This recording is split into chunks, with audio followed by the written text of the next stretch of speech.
کیا آپ جانتے ہیں کہ جب اللہ آپ کا نصیب لکھتا ہے تو وہ اس نصیب میں یہ بھی لکھتا ہے کہ اس تقدیر کو میرے بندے کی دعاؤں کے سوا کوئی بھی نہیں بدل سکتا۔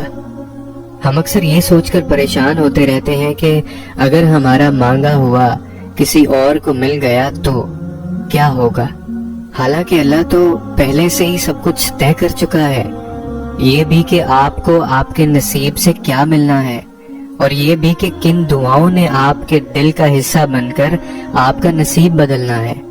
تو پھر آپ کیوں ان وسوسوں سے پریشان ہوتے ہیں کہ دنیا ہم سے ہماری جان نہ چھین لے؟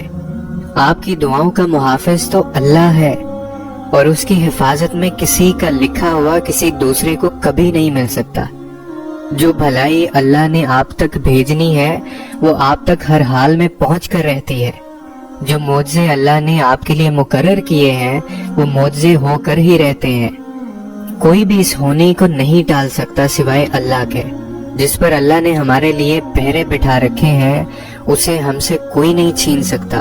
زندگی میں اگر تمہیں کبھی کوئی خواہش ناممکن سے لگنے لگے نا، اور نا امیدی ہونے لگے، صبر کرنا مشکل ہو جائے، تو یاد رکھنا جو تمہیں ناممکن لگ رہا ہے وہ اس کے لیے ممکن ہے۔ نا امید نہ ہونا، اور اسی کو تو اس کے کن پر کامل یقین کرنا کہتے ہیں۔ یہی تو آزمائش ہے تمہارے صبر کی۔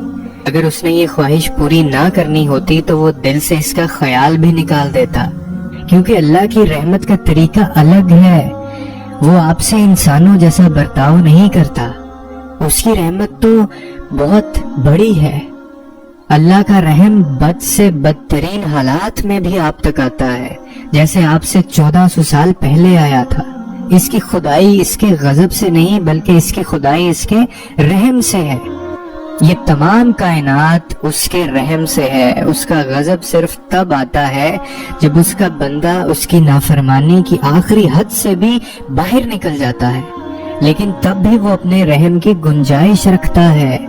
تب بھی اگر انسان معافی مانگ لے تو اللہ معاف کر دیتا ہے۔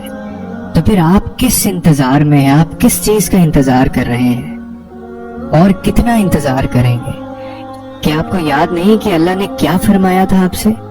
میری رحمت ہر چیز کو اپنے گھیرے میں لیے ہوئے ہے۔